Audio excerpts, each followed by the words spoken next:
ഏത്തയ്ക്കാപ്പം ഉണ്ടാക്കാമെന്ന് വിചാരിക്കുകയാണ്. അങ്ങനെ നമ്മൾ സാധാരണ എല്ലാവരും പഴംപൊരി എന്ന് പറയും, നമ്മൾ ഏത്തയ്ക്കാപ്പം എന്ന് പറയും.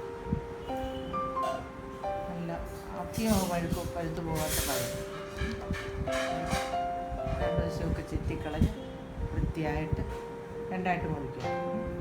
രണ്ടായിട്ട് മുറിച്ചത് ഒന്നുകൂടെ ഇങ്ങനെ നെടുകെ തന്നെ ഒന്നുകൂടെ മുറിക്കണം. തീരെ ബ്ലേഡ് പോലെ മുറിച്ചാൽ നമ്മുടെ വായ മുറിയും. ഇത്ര ഇനി ഇത്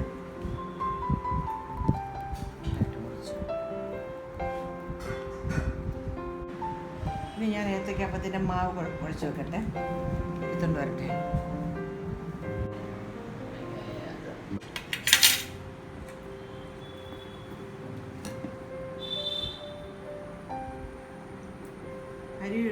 അരിയും തേങ്ങയുടെ അരച്ച് വെച്ചിരുന്ന മാവിൽ കുറച്ച് വെക്കുക.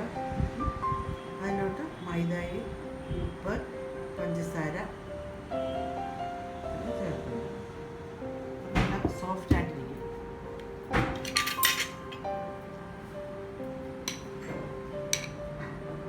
അളവൊന്നും നമ്മൾ ഏത്തയ്ക്കാപ്പം എടുക്കുന്ന എത്ര എണ്ണം എടുക്കുന്നു അതിൻ്റെ ഒരു ഉദ്ദേശം അളവ് നമുക്കറിയാമല്ലോ. എത്ര എണ്ണം മുങ്ങണമെങ്കിൽ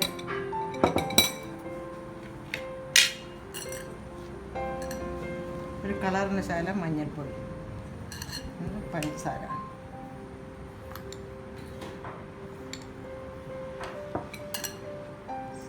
കുറച്ചുപ്പ്,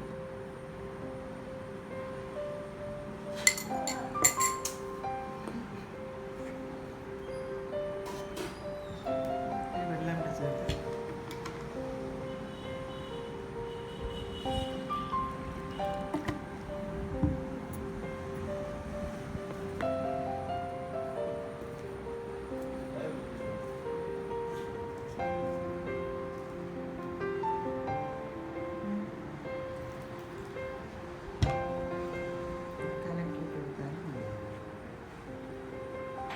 രൂപത്തിന് ഞാൻ എല്ലാം മിക്സ് ചെയ്ത് വെച്ചിരിക്കുക. ഇത്രയും അയവ് മതി. കൂടുതലായാൽ പിന്നെ അതിലൊന്നും പിടിക്കത്തില്ല. ഇത്രയും വേണം. നമ്മളിതിനകത്ത് ഇതൊക്കെ മുക്കിയത് മൈദായും പിന്നെ അരി തേങ്ങയോട് അരച്ച മാവ്, മഞ്ഞൾപ്പൊടി, ഉപ്പ്, പഞ്ചസാര, മൈദ, ഇത്രയും സാധനമാണ്. നല്ല ഇതിനകത്ത് ഒരു കട്ടയൊന്നുമില്ല. നല്ല പരുവത്തിലെല്ലാം എടുത്ത് കുഴച്ച് വെച്ചിരിക്കുകയാണ്. ഇനിയിപ്പോൾ ഇത് ഓരോന്നോരോന്നായിട്ട് മുക്കി വെളിച്ചെണ്ണയ്ക്കകത്തോട്ട് വറുത്തെടുക്കണം. അറിയാൻ വയ്യാത്ത പിള്ളേർക്ക് വേണ്ടി പറഞ്ഞു കൊടുക്കുവായത്. എല്ലാവർക്കും അറിയാവുന്ന സാധനങ്ങളാണ് ഏത്തയ്ക്കാപ്പം. എന്നാലും അപ്പോൾ അറിയാൻ വയ്യാത്ത നമ്മുടെ കൊച്ചു പിള്ളേരെ കൂട്ടുള്ള പിള്ളേർക്ക് എളുപ്പമൊന്നും ഉണ്ടാക്കാനായിട്ട് പറയുക. ഒരുപാട് പേരുണ്ടാക്കിയിട്ടുണ്ട്. എന്നാലും അത് വെളിച്ചെണ്ണ ഒഴിച്ചാലും കുഴപ്പമില്ല. ഇപ്പോൾ സൺഫ്ലവർ ഓയിൽ പൊട്ടിച്ച് കുറച്ചിങ്ങനെ ഇരിക്കുന്നു. അപ്പോൾ വേറെ കൂട്ടാൻ വെക്കാനൊന്നും അധികം ആവശ്യമില്ലാത്തത് കൊണ്ട് ഇതിനങ്ങ് എടുക്കാമല്ലോ എന്ന് വിചാരിച്ചങ്ങ് എടുക്കും.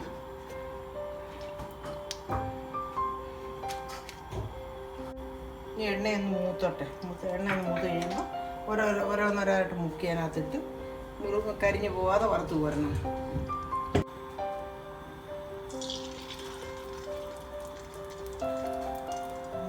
ഓരോന്നോരോന്നായിട്ട് മുക്കി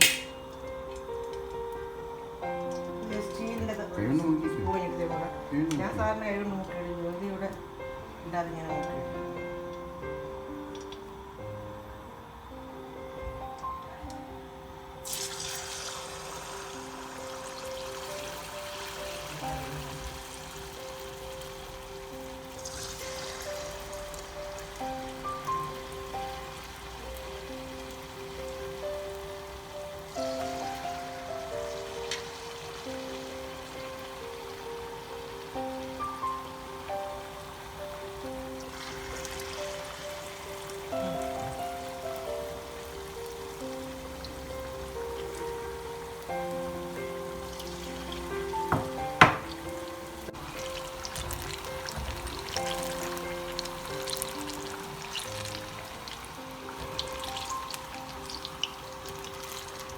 എല്ലാം ഒന്ന് ഒരുമാതിരി ചെറിയൊരു ബ്രൗൺ കളറാകുമ്പോൾ അത് തിരിച്ചിടണം.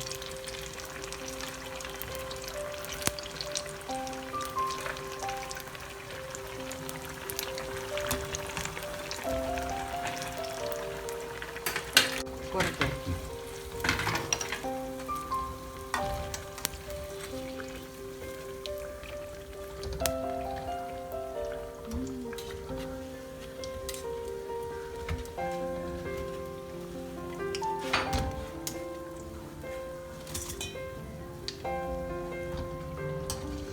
ഇങ്ങനെ ഒരു കളർ വരണം ഏത്തയ്ക്കാപ്പത്തിന്. മഞ്ഞ കളർ മാറി ഇങ്ങനെ ഒരു ചെറിയൊരു ബ്രൗൺ കളർ വന്നെങ്കിൽ അകത്തേ മൂക്കത്തുള്ളൂ. പിന്നെ നമ്മൾ കടയിൽ നിന്നൊക്കെ മേടിക്കുന്ന നല്ല മഞ്ഞ കളർ ഇരുന്നാലേ മൂക്കത്തില്ല. ഏത്തയ്ക്കാപ്പം ഉണ്ടാക്കി കഴിഞ്ഞു. ഇടയ്ക്കിരിക്കുന്ന ചെറിയ ഏത്തയ്ക്കാപ്പത്തെ നല്ല എളുപ്പമുണ്ട്, നമുക്ക് എളുപ്പം ഉണ്ടാക്കുകയും ചെയ്യാം. എല്ലാവർക്കും മുറിക്കാൻ നല്ല സുഖമായിട്ട് തിന്നുകയും ചെയ്യാം. കുഞ്ഞ് ഏത്തയ്ക്കാപ്പം. അപ്പോൾ ഏത്തയ്ക്കാപ്പം ഉണ്ടാക്കി സാധനം നോക്കി ടേസ്റ്റ് ഉണ്ടോ നോക്കി.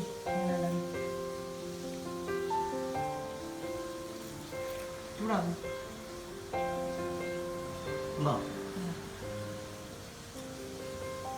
ചേരുവകളൊന്നും ആരും മറന്നു പോയിട്ടില്ലല്ലോ. എന്തൊക്കെയാണ് ഏത്തയ്ക്കാപ്പം കണ്ടല്ലോ എല്ലാവരും. ഇത് സ്പെഷ്യൽ ഏത്തയ്ക്കാപ്പമാണ്. നമ്മൾ മൈദ കലക്കി പഞ്ചാരയൊക്കെ ഇട്ടാണല്ലോ ഉണ്ടാക്കുന്നത്. ഇത് അപ്പത്തിനരച്ച മാവും കൂടെ ചേർത്ത് അപ്പം നല്ല സോഫ്റ്റ് ആയിട്ടിരിക്കും. ഞാൻ സാധാരണ എങ്ങനെ ഉണ്ടാക്കുന്നത്. ഭയങ്കര സ്വാദാണ്.